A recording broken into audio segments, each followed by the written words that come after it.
Hi hello welcome to G8 news. నేను మీ journalist విప్లవశ్రీ.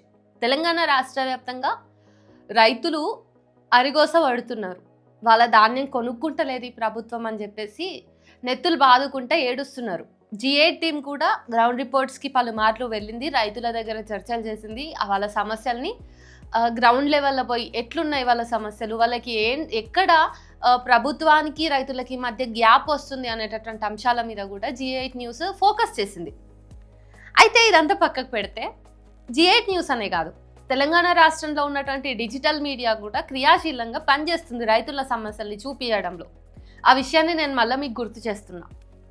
ఎందుకంటే రేవంత్ రెడ్డి వచ్చిన తర్వాత ఈ 3 ఏళ్లలో రైతులకి రైతు బంధు రాకపోవడం నుంచి రైతులు కనీసం అప్పు చేసి ఏవో ఒక ధాన్యం వాళ్ళకు అందినటువంటి గింజల్ని నాటుకుని వాళ్ళు పంటలు పండించిన తర్వాత ఆరుగాలం కష్టపడి పండించిన పంటని ప్రభుత్వం కొనకుండా పంట అట్లా వృధా అయిపోయి ఎండలకి ఎండి వానలకి నాని వాటి మీద కప్పడానికి కొన్న పట్టాలు కూడా చీకిపోయి చినిగిపోయిన పరిస్థితి. ఇదంతా కూడా డిజిటల్ మీడియా జర్నలిస్టులు కళ్ళకి కట్టినట్టుగా చూపించిండ్రు.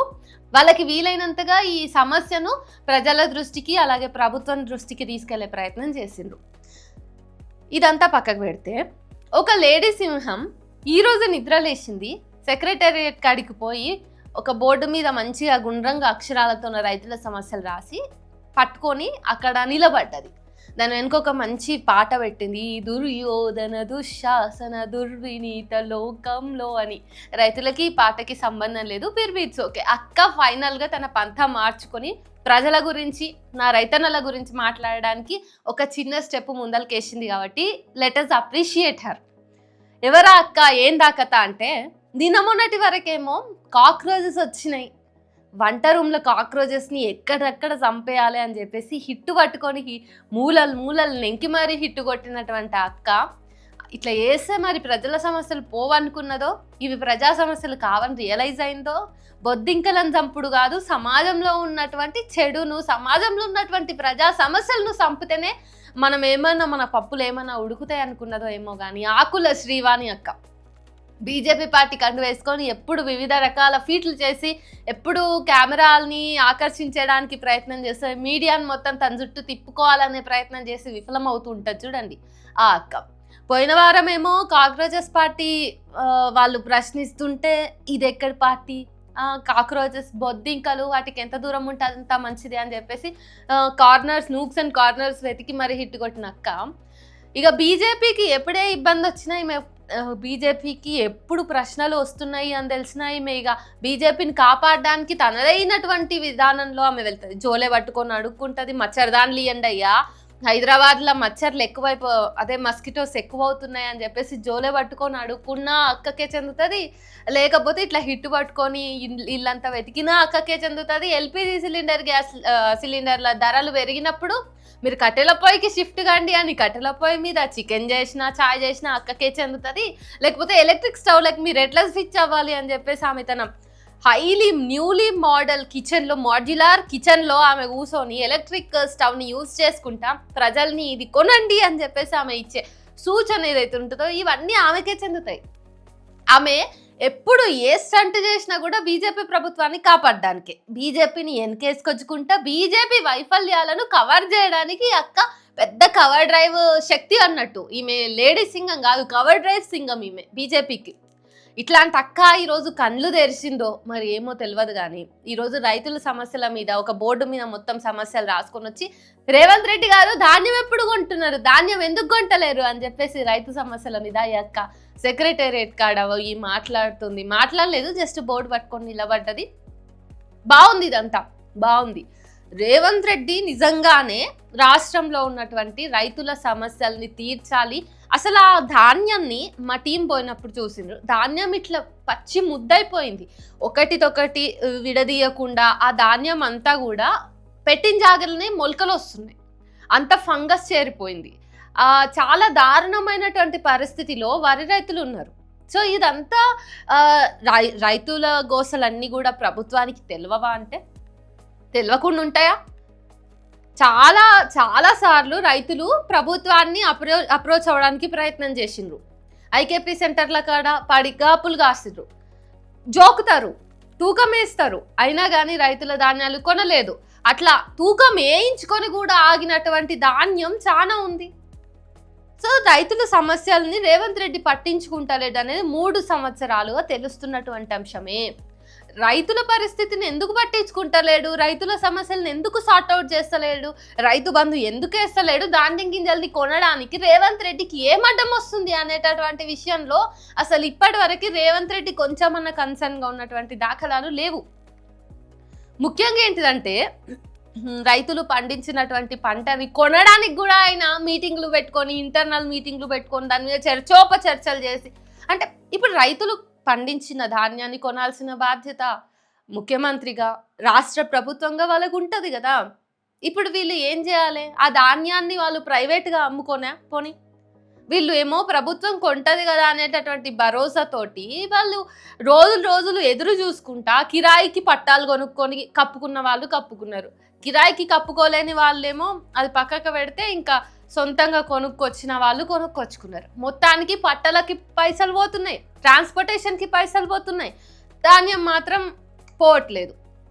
ధాన్యాన్ని ఏడబెట్టుకోవాలో తెలియక చాలా మంది రైతులు ఉంటే, కొంతమంది ఏమో అంత కష్టపడి పండించిన పంట అసలు పోతనే లేదు కదా, ఎందుకు రేవంత్ రెడ్డి ఇట్లా చేస్తున్నాడు అనేటటువంటి ప్రజాగ్రహంతో రైతులు ఉన్నారు.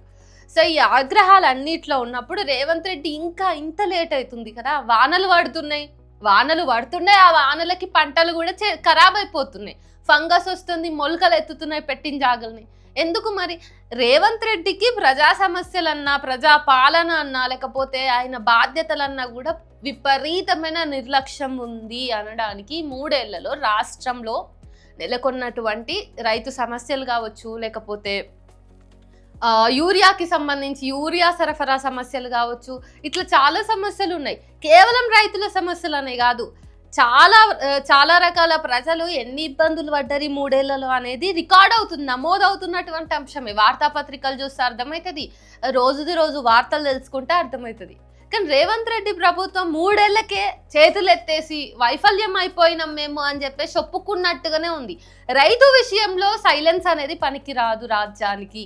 రైతు విషయంలోనైనా, ఎందుకంటే రాష్ట్రానికి అన్నం పెట్టే రైతు ఈరోజు కండ్ల నిండా నీళ్లు తీసి నిస్సహాయ స్థితిలో నెత్తి మీద చేతులు పెట్టుకొని కూర్చున్నాడు అంటే ఆయన భవిష్యత్తే అట్లుంది అంటే రేపు మన భవిష్యత్తు కూడా అట్లనే ఉంటుందని అర్థం.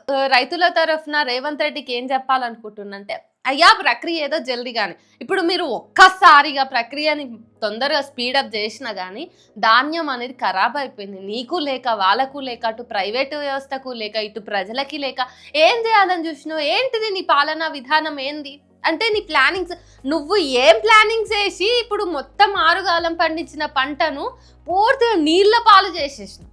అది ఎవ్వరికి అక్కర లేకుండా పోయింది. దాన్ని మళ్ళా నాటి మళ్ళీ దాని నుంచి పంటను ఉత్పత్తి చేద్దామంటే కూడా కాదు, అది క్వాలిటీ లేదు అసలు, అది ఎండకెండి వానకి నాని. సో ఇట్లాంటి విధానాలని పట్టుకొని నువ్వు ఇంకా 2 ఏళ్ళు పాలించాల్సి ఉంది మా రాష్ట్రాన్ని. ఇట్లాంటి విధానాలని పట్టుకొని ఏం పాలిస్తావు? చేత కాదా నీకు? ఏమైనా అంటే హిట్లర్ తోటి నువ్వు పోల్చుకుంటావు. ప్రపంచాన్నే ఒక మారణకాండ వైపు తీసుకెళ్ళినటువంటి ఒక నరహంతకుడైన హిట్లర్ తోటి నువ్వు పోల్చుకొని ఇంకేనే నీకు ఎట్లా మనసు వచ్చిందో అక్కడనే మా రాష్ట్ర ప్రజల భవిష్యత్ ఏంటిది అనే భయం నాకు మొదలైంది రేవంత్ రెడ్డి గారు. ఈరోజు ఆకుల శ్రీవాణి లాంటి వాళ్ళు కూడా ఇవన్నీ మాట్లాడుతున్నారు అంటే కొంచెమన్నా సిగ్గు తెచ్చుకోవాలి రేవంత్ రెడ్డి గారు. ఈ రాష్ట్ర వ్యాప్తంగా ఉన్న రైతుల సమస్యల మీద, ప్రజా సమస్యల మీద ప్రజాపాలన అనేది లేదు. ప్రజాపాలన అనేది కేవలం మీరు ఎలక్షన్స్కి ముందు ప్లే చేసినటువంటి ఒక స్టంట్ అంతే అనేది తేటతెల్లం అయిపోయింది. అది మీరు గెలిచిన 1 ఇయర్ లోపే తెలిసిపోయింది. మీరు 100 రోజుల్లో ఇవన్నీ ఫినిష్ చేస్తా అని చెప్పినప్పుడు కూడా 100లో ఇక్కడున్న పుల్ల అక్కడ పెట్టలేదు మీరు అనేది కూడా ప్రజలు గమనించిండ్రు. ప్రజలు ఒక మార్పు కోరుకొని మిమ్మల్ని గద్దెను ఎక్కించినప్పుడు ఆ మార్పును, ఆ ప్రజల విశ్వాసాన్ని మీరు నిలబెట్టుకోకపోయినప్పుడే మీరు ఓడిపోయారు రేవంత్ రెడ్డి గారు. ఇప్పుడు ఇవన్నీ ఎన్ని మాట్లాడుకున్నా వేస్ట్ ఆఫ్ టైమే అవుతుంది. కానీ ఇంకా 2 ఏళ్ళు మీరు ఉంటున్నారు. రైతులకి ఎట్లా న్యాయం చేస్తారో చేయండి. వాళ్ళకి పైసలు ఇస్తారా? వాళ్ళ పంటను ఏం చేస్తారు? అసలు అంతగానము వేస్టేజ్ అయింది. వాళ్ళ కష్టము, వాళ్ళ భవిష్యత్తు, ఈ రాష్ట్రం తిండి, అది ఈ రాష్ట్రం తిండి గింజ మీద పేరు ఉంటుంది అంటారు. మరి అంత వేస్ట్ అయిన వాటి మీద మీ పేరే ఉన్నదా రేవంత్ రెడ్డి గారు? నేను అడగాలనుకుంటున్నా. ఇప్పటికైనా మీ మొండితనాన్ని మార్చుకోండి. ఇప్పటికైనా ప్రజాపాలన అనేదాన్ని మీరు ఆ మాట మీద నిలబడే ప్రయత్నం చేయండి. ఆకుల శ్రీవాణి గారు, ఇక మీ విషయానికి వస్తే, మీరు ఈరోజు ఏదైతే రైతులకి న్యాయం చేయండి రేవంత్ రెడ్డి గారు అని చేసినటువంటి ఆ చిన్నపాటి నిరసన ఏదైతే ఉందో, అది మీరు చెప్పకనే ఏం చెప్తున్నారు అంటే, రాష్ట్రానికి డబుల్ ఇంజన్ సర్కార్ కావాలి, అటుపోయి ఇటుపోయి మోదీ ఈడ గెలిస్తేనే, అంటే బీజేపీ ఈడ గెలిస్తేనే రాష్ట్రంలో రైతుల పరిస్థితి మెరుగవుతుంది, మోదీ బీజేపీ మాత్రమే ఇక్కడ ప్రత్యామ్నాయం అని చెప్పేసి మీరు ఏదో ప్రజలకి సిగ్నల్ ఇవ్వాలనుకున్నారు. కానీ మీకు ఇంకొక విషయం గుర్తు చేసి నేను ముగిస్తా. మీరు ఈ పోస్ట్ పెట్టినప్పుడు కామెంట్ సెక్షన్ చూసిండ్రా అక్క? మీ కామెంట్స్లో బూతులు లేవు, మీ కామెంట్స్లో ట్రోలింగ్స్ లేవు, కానీ మీ కామెంట్ సెక్షన్లో నీట్ పేపర్ లీక్ల గురించి ఉంది. 23 లక్షల మంది విద్యార్థుల జీవితాలు మోదీ ఎందుకు ఆగం చేసిండు, బీజేపీ ఎందుకు ఆగం చేసింది అని చెప్పేసి ప్రశ్నలు ఉన్నాయి. సిబిఎస్ఈ వివాదము ఏమైంది అని చెప్పేసి వాళ్ళు అడుగుతున్నారు. దేశ ప్రజలు మొత్తం ఈరోజు బీజేపీ వైఫల్యాల మీద మాట్లాడుతున్నారు. మీరు అవి కూడా మాట్లాడండి అక్క, మీ పోరాటంలో మేము కూడా తోడుకుంటాం. ఆల్రెడీ ఈరోజు మీరు రేవంత్ రెడ్డి మీద పోరాటం చేయని ఇంకా సెక్రటేరియట్కి వెళ్ళినప్పుడు మాకు చెప్పలేదు, మీడియాకు కూడా చెప్పండి అక్క. మీతో పాటు మేము ఒక క్వశ్చన్ చేయాలనుకున్నటువంటి ఒక రేషనల్ ఫ్యాబ్రిక్గా మేము కూడా యాడ్ అవుతాం. మనం కలిసి పని చేద్దాం అక్క. రేవంత్ రెడ్డిని క్వశ్చన్ చేద్దాం, మోదీని క్వశ్చన్ చేద్దాం, బీజేపీ వైఫల్యాల మీద మాట్లాడదాం, నీట్ పేపర్ లీక్ల మీద మాట్లాడదాం, ధర్మేంద్ర ప్రధాన్ రాజీనామా చేయాలనే అంశం మీద కూడా మనం మాట్లాడదాం. మనం కలిసి ఫైట్ చేద్దాం అక్క. ఇగో రేవంత్ రెడ్డి అంశాలు అంటే, రేవంత్ రెడ్డి పాలనలో ఇది ఒక తప్పు జరిగింది కాబట్టి దీన్ని మనం రాజకీయ మైలేజ్ కోసం వాడుకొని, మోదీ హయాంలో ఎన్ని తప్పులు జరిగినా, ఎన్ని లక్షల మంది నాశనం అయిపోయినా, ఎన్ని కుటుంబాలల్లో శోకమే మిగిలినా నేనేం మాట్లాడాను అంటే కాదక్క. హిపోక్రైట్స్గా మనం మిగిలొద్దక్క. అన్ని మాట్లాడదాం, కలిసి మాట్లాడదాం. అదొకే అయితే చెప్పక్క జరా, సరేనా? నెక్స్ట్ టైము నువ్వు బీజేపీ వైఫల్యాల మీద కూడా ఇట్లనే పోరాటం చేయాలి. నువ్వు లేడీ సింగం అంటే లేడీ సింగమే అని చెప్పేసి, కాక్రోజుల మీద కాదక్క మన పోరాటం. అధిష్టానం మన బీజేపీలో ఉన్నటువంటి వైఫల్యాల మీద, బీజేపీ నాశనం చేసిన బతుకులకు న్యాయం చేసే అంశంగానే మన పోరాటం ఉండాలని చెప్పేసి నేను బలంగా కోరుకుంటున్నా. మోర్ పవర్ టు యూ అక్క.